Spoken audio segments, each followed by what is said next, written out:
The president heads to the border. A look at today's trip to Texas. 20 days and counting. Why the partial government shutdown is on track to make history.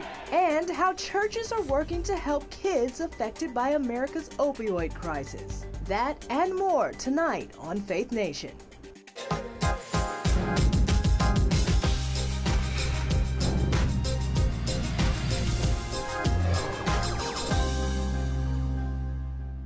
As he pushes on with his push for border security, the president heads to the southern border. Welcome to Faith Nation. I'm Amber Strong.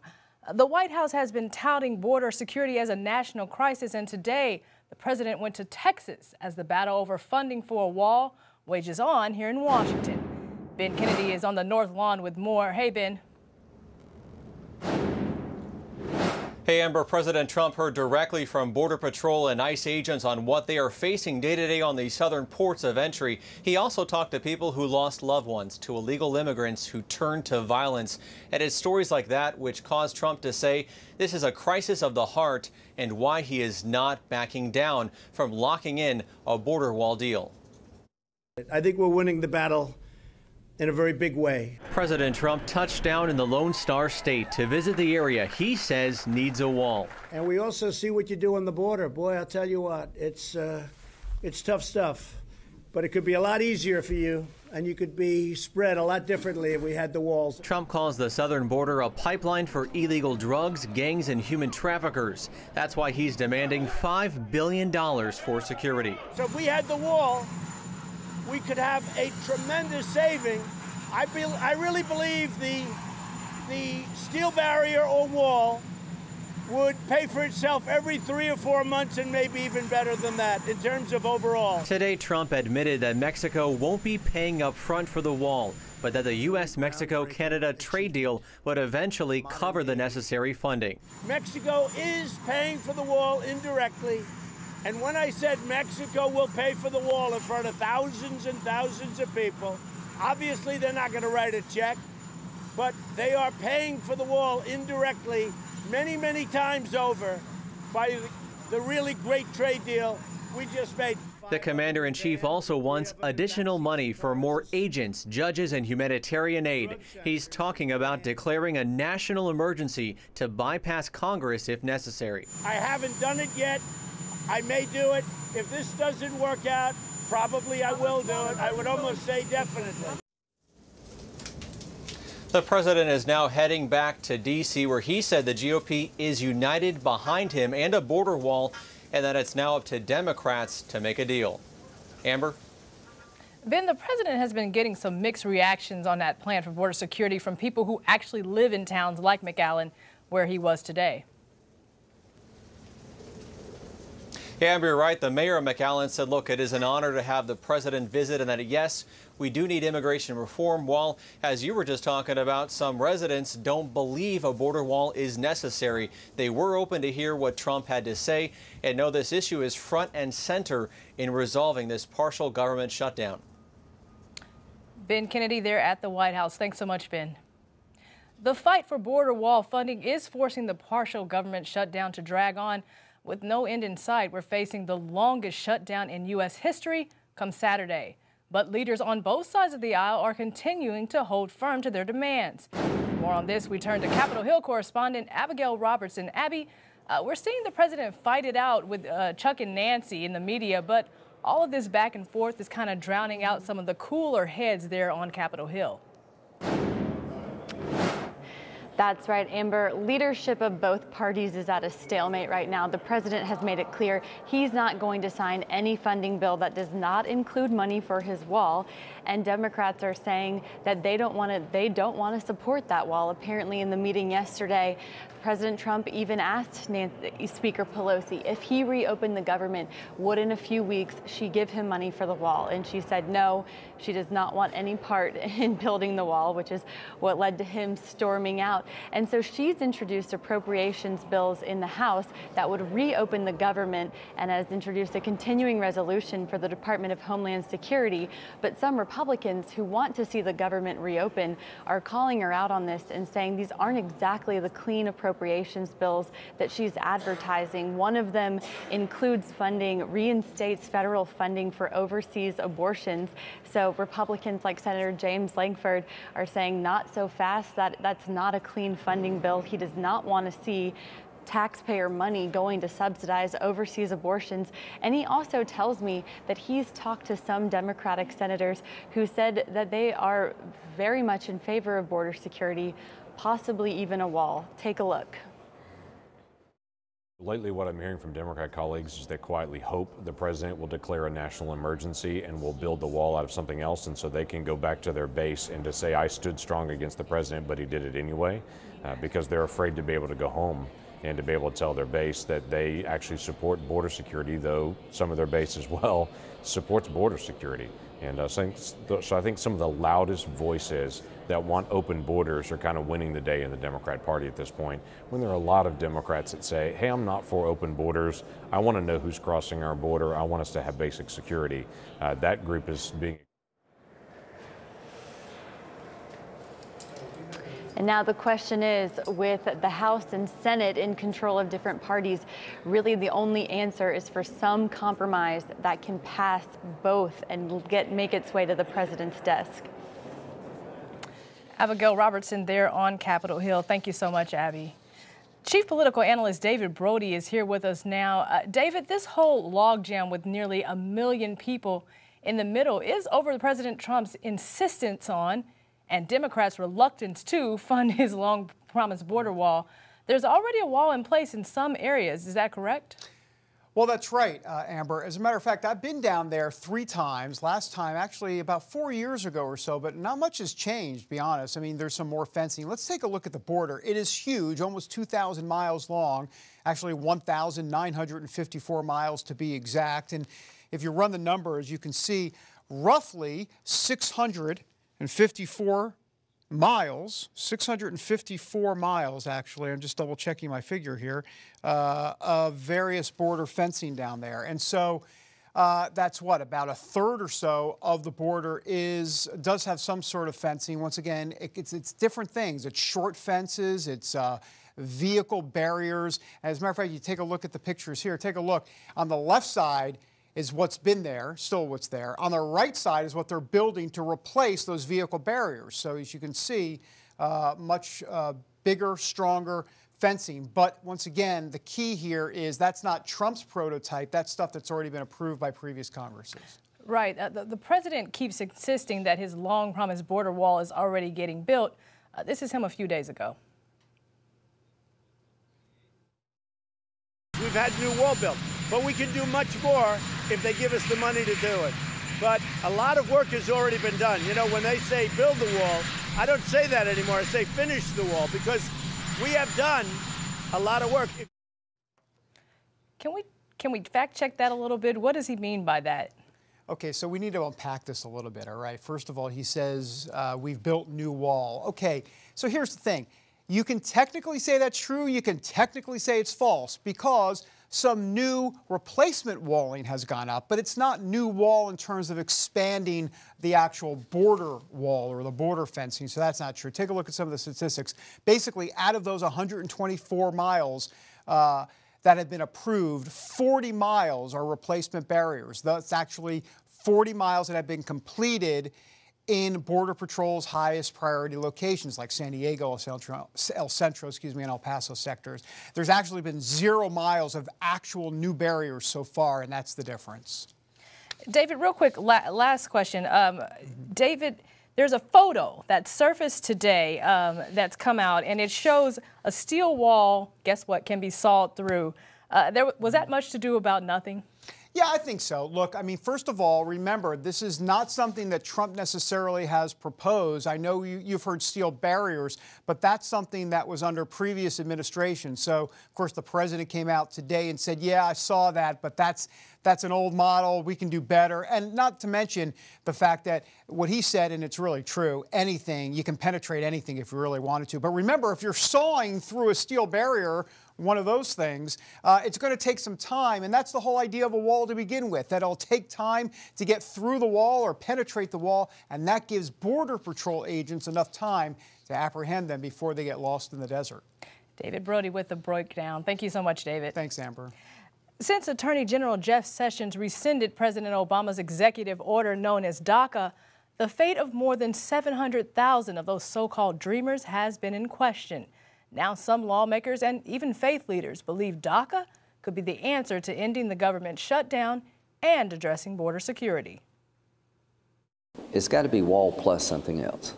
According to Senator Lindsey Graham and a handful of other Republicans, that something else could include legal work permits for so-called dreamers. He's not alone. Reverend Samuel Rodriguez made his point clear, writing, "The time is now. Fund the wall and give us DACA." That's a tough pill for both conservatives who say it's too close to amnesty and Democrats who offered a similar deal last year that the White House ultimately rejected. City living, but then now I'm like, I cannot leave. Like, where will I go? I don't even know. Claudette Monroy is talking about Washington, D.C., the city she calls home. The 32-year-old church operations manager moved here as a teen from Mexico. My dad passed away, and so that my mom, started working and trying to provide for our family.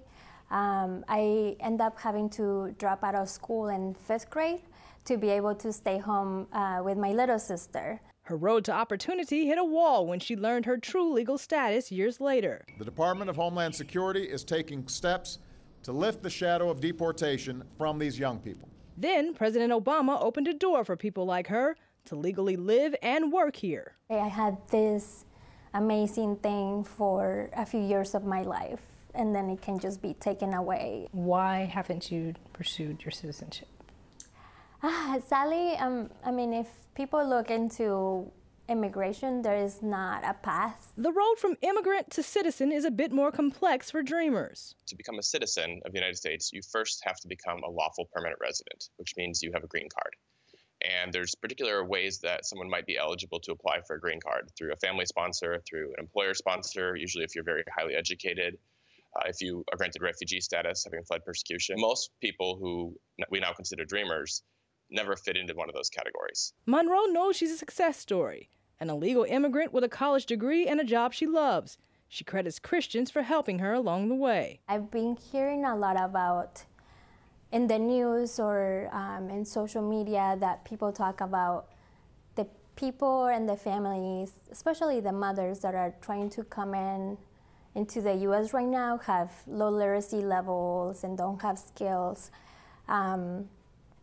And for me, I think that what made the difference was the people that came around me. Now she says she wants to make a difference too. I go on prayer walks around our city. I do prayer walks around the Capitol and the White House, because sometimes I just feel like I can't do anything, but I'm like, well, God can. Amber Strong, CBN News, Washington. Now, so far, the White House has not signaled a willingness to exchange DACA for wall funding, but President Trump said today, in the end, DACA will be decided by the Supreme Court. President Trump's former personal attorney, Michael Cohen, is set to testify before the House Oversight Committee.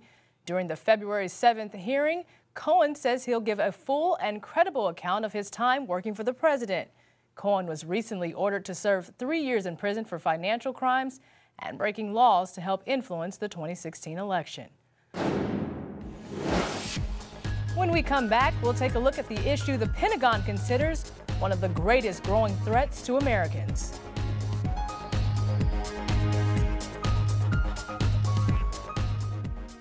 Tikkun Olam. This is our nature as a country. To make the world a better place. Literally, we felt the earth shaking. The Christian Broadcasting Network presents To Life, how Israeli volunteers are changing the world. This film needs to be seen by everyone. I was in tears. Now you can own the inspiring documentary To Life on DVD. There is blood on our hands if we know and we walk away. I'm so grateful that this film was made. To Life can be yours for a gift of $10 or more. Call 1-800-700-7000 or log on to cbn.com. We know that every minute counts to save life. It'll bless Israel, but it'll also bless all the friends of Israel. Discover the untold story of how Israeli volunteers are making the world a better place. Call 1-800-700-7000 or log on to cbn.com to get your copy today.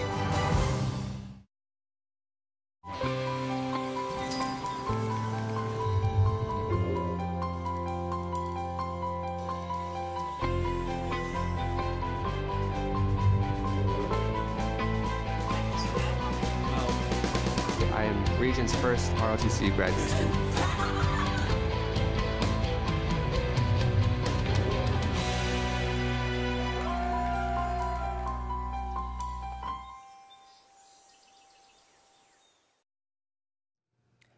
New threats tonight from Turkey over the U.S.'s troop withdrawal from Syria. The Turkish foreign minister says they will move forward with an offensive against Kurdish fighters if there are delays in removing American forces from the war-torn country. That announcement comes as Secretary of State Pompeo visits the Middle East to reassure Arab allies amid confusion over the withdrawal. President Trump has made the decision to bring our troops home from Syria. We always do, and now is the time. But this isn't a change of mission.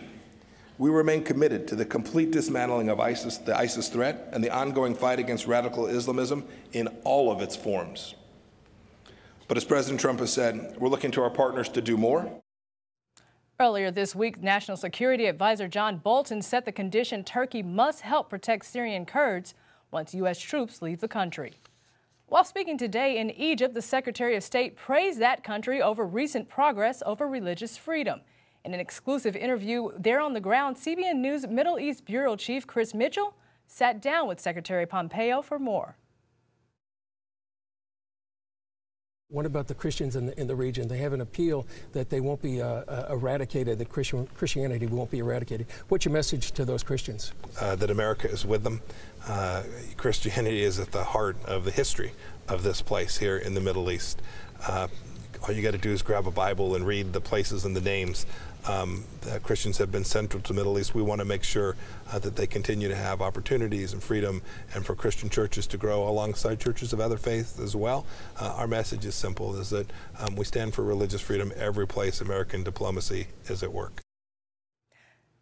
For more of that exclusive interview with Mike Pompeo, be sure to check out tomorrow's 700 Club. After 15 years of zeroing in on terrorism, the Pentagon is redirecting its focus on global threats, focusing more on the danger of nuclear conflict. John Jessup brings us that story. Most experts consider a premeditated nuclear war unthinkable, but regional conflicts around the world could easily escalate into nuclear emergencies, not to mention the wildcard scenarios of a nuclear-armed North Korea or Iran. We must never allow Iran to acquire a nuclear weapon or a nuclear bomb.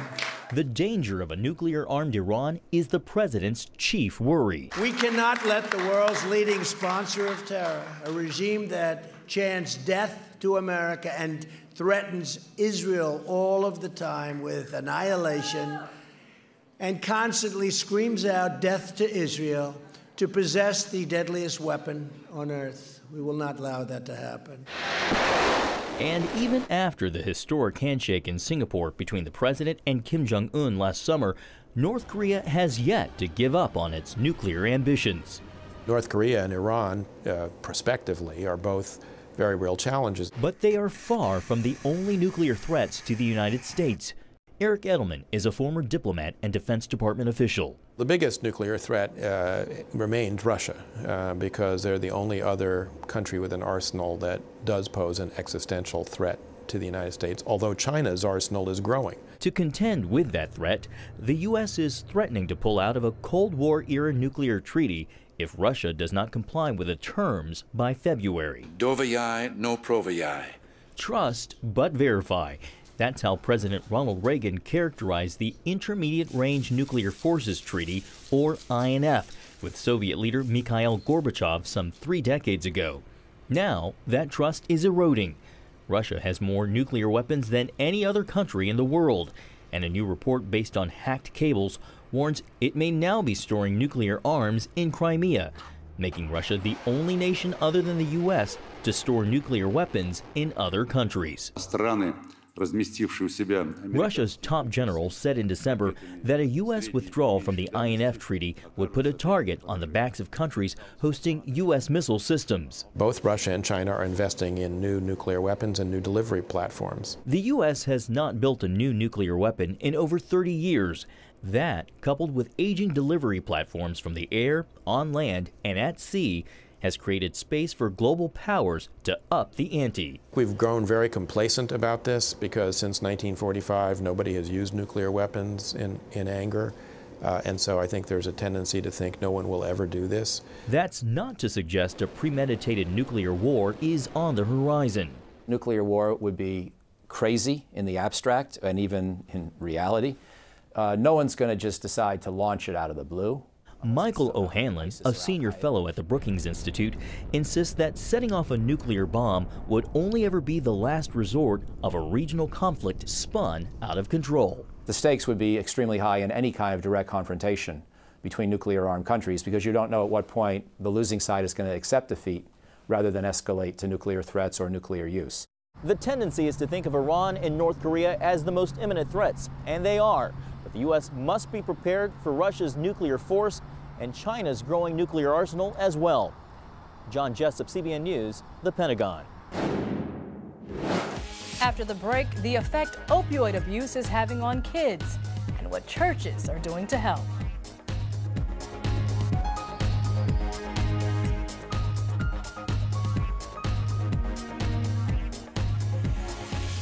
Tikkun Olam. This is our nature as a country.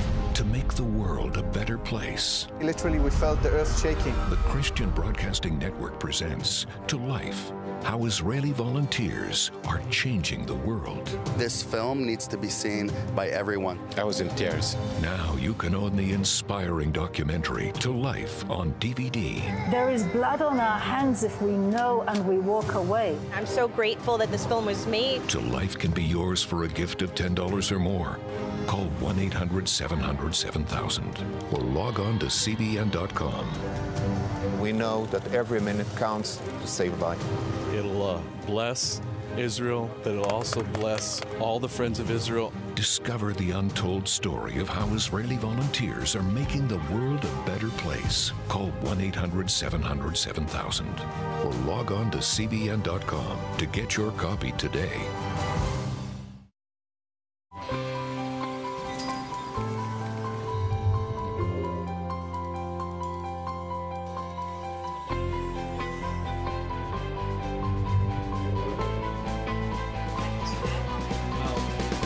I am Region's first ROTC graduate student.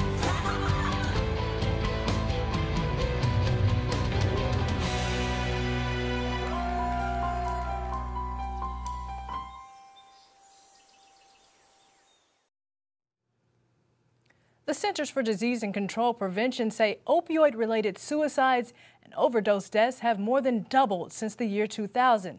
And now researchers say slowing that trend will take big changes to medication and treatment. A new report in the New England Medical Journal highlights several areas needing improvement. First is the pain care and prescription of painkillers. Also on the list, mental health and treatment options for recovering opioid addicts. We often hear the number of deaths associated with the opioid crisis, but what about the toll it's taking on Americans' children? The number of kids in foster care has increased for the last 5 years, and experts say opioid abuse has something to do with it. Heather Sells shows us how the faith community is responding. Foster providers like Grand Rapids-based Bethany Christian Services say the opioid epidemic has created a desperate need for more foster homes, and they are working overtime to recruit foster parents. It's the largest driver right now in the United States for foster care. Scenes like this are all too common. A 4-year-old trapped in a car. His grandmother and her boyfriend passed out after overdosing. Victims of an opioid epidemic that kills more than 100 people every day. Their children and the children of those addicted need temporary and often permanent homes. It's why the race is on to recruit more foster parents like Matt and Liz. And the more we started talking about it, and we kind of thought, gosh, maybe this is just God's way of telling us that this is the direction that we should go. In following that direction, Matt and Liz have welcomed 3 foster children into their home and developed a heart for kids with special needs. It only takes us probably, I don't know, maybe a few weeks with the kids before you feel, solely responsible for them and feel like I have to do everything I can for these kids because, at the end of the day, they are sleeping in our home and they're a part of our family for as long as they're here. And, it's so important that they have those parents that are going to fight for them. Unfortunately, more and more do not have that. In Ohio alone, kids in foster care double the number of licensed parents. Nationwide, the foster care need has risen 10% since 2012. And while the opioid epidemic started out in rural America, it is now spread into suburbs and cities, creating even more demand. Really, it's a drug that does not discriminate. And so it's really everywhere. In overseeing the program's foster parents, Sherry Williams must prepare them for children who have suffered, often at the hands of drug-addicted parents who didn't feed, clothe, or protect them. Trauma is not always the overt abuse, physical abuse, sexual abuse, things of that nature. Trauma is also neglect. And so while some children from an opioid home may have endured outward, overt, physical or sexual abuse, many of them have experienced the neglect aspect. And for many children, that neglect starts before they're even born. Addicted at birth, they must go through withdrawal and then into the arms of foster parents like Bob and Sue. Majority of our babies are from mothers that were on drugs during pregnancy. And I don't see the worst of it because it's when they're in the hospital going through withdrawals. But then you see, as the months come along and how behind they are. Speech delays, eating problems, social issues. Sue and Bob have seen it all. They fostered since 1988. States have relied heavily for years on faith-based agencies like Bethany to recruit and retain foster parents like Sue and Bob. And now these groups are creating new ways to help hurting kids. The Global Orphan Project connects social workers with churches. Through its Care Portal website, congregations see the needs of neighborhood families in real time. Other faith-based groups go directly to churches with local foster needs.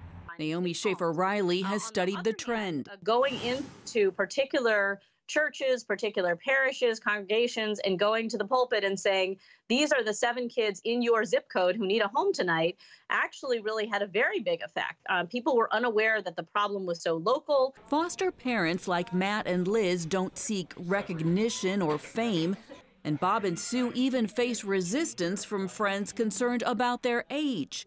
But there are no plans to quit. I'm planning on doing it until my health won't let me. When I can't keep up with them anymore. It's a sacrifice that means everything to children whose lives depend on a foster system that cannot keep up with demand. Reporting in Grand Rapids, Michigan, Heather Sells, CBN News.